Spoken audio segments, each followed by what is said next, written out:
Hi, sixth grade. Hope you're doing well. It is Monday morning. We're hoping to get these videos up and loaded. It's taken quite a while to get them going, but wanted to touch base with you on a couple of the grammar assignments that you have for this week. The first one is 82 and 83, which are the regular and irregular verbs, and then you have 84 and 85, which is due on Thursday.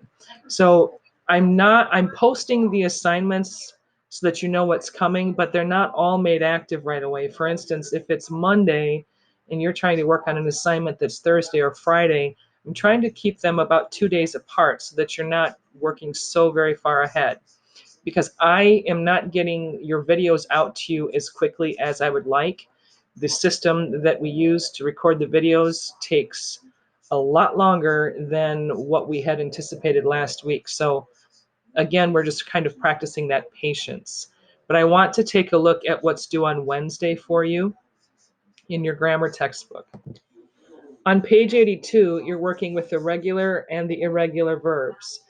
And basically what that's doing is showing you the different ways to form from the present tense to work with the past and then the past participle. It goes through um, four different ways to do that depending on what type of the verb you're using. For instance, basically, um, for most main verbs, you simply add an D or an ED to the past or to the main verb to form the past and the past participle. For instance, live, lived, and then participles use helping verbs. So we have had lived, or work, worked, and had worked. But if the verb ends in a Y and there's a consonant that comes before it, to form the past and the past participle, we change the Y to an I and add an ED. So carry, and then carried, IED, and then had carried, like it shows you in your examples or in your lesson. If you have a single syllable verb that ends with a consonant and a vowel comes before it, we double the consonant, and then we do that before we add ed to either the past or the past participle. So wrap becomes wrapped with two P's for both the past and the past participle. And then the last rule says there's no general rule for forming the past and the past participle of irregular verbs. Sometimes we have to just look at a dictionary to find how the forms are made.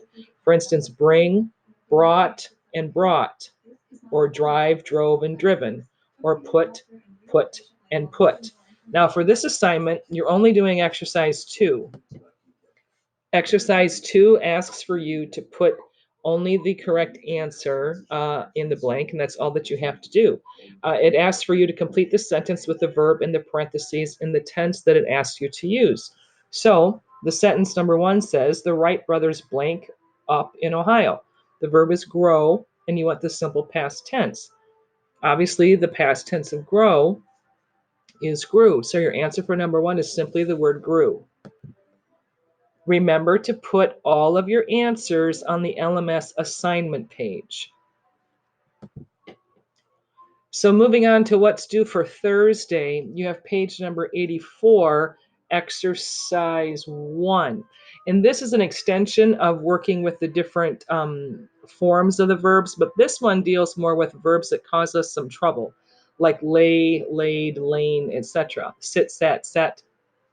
So if you look at page 84, for instance, it goes into the verb lie, which has forms of lie, lay, lain, and lying. This means to rest or to recline. The verb lay, meaning lay, laid, laid, or laying, means to put something in a place or a situation. So you have to look at how you're using the verb before you can determine which form to use. The next verb is sit versus set. Sit, sat, and sitting means to have or to keep a seat. But set, and setting all have to do with how we place something. You have the verb rise, which is rise, rose, risen, and rising, means to ascend, like how Christ, we will all rise and go to heaven, or how Christ rose from the dead. When you have raised, the verb raise, meaning raise, raised, and raising, means to lift up, put up, or elevate, or to care for, to maturity, like your parents raise you or you raise a garden. Then we have let, the verb let versus leave. The verb letting means to permit or to allow. So he will let you go with him to the movies. Versus leave, which means to abandon or to depart. Like we will leave our homes when the emergency situations are over. And then the last one, the verb teach versus learn. Teach, taught, and teaching means to give instruction. And then learn and its forms means to receive instruction. Your assignment is to do only exercise 1, which means you are going to choose from the parentheses the correct answer. Now remember to look at the context of the sentence and determine how the verb is being used. Number 1, it says, blank me tell you about Douglas Wrongway Corrigan. Your choices are leave and let. Now, obviously, we're going to choose the answer let because you're basically making the permission statement, let me tell you.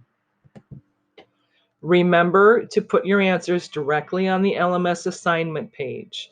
You also have section 2 in Tuck Everlasting due on Wednesday. You'll have a quiz as well that should be opened for you and ready to go by 9 o'clock Wednesday morning. God's blessings to all of you.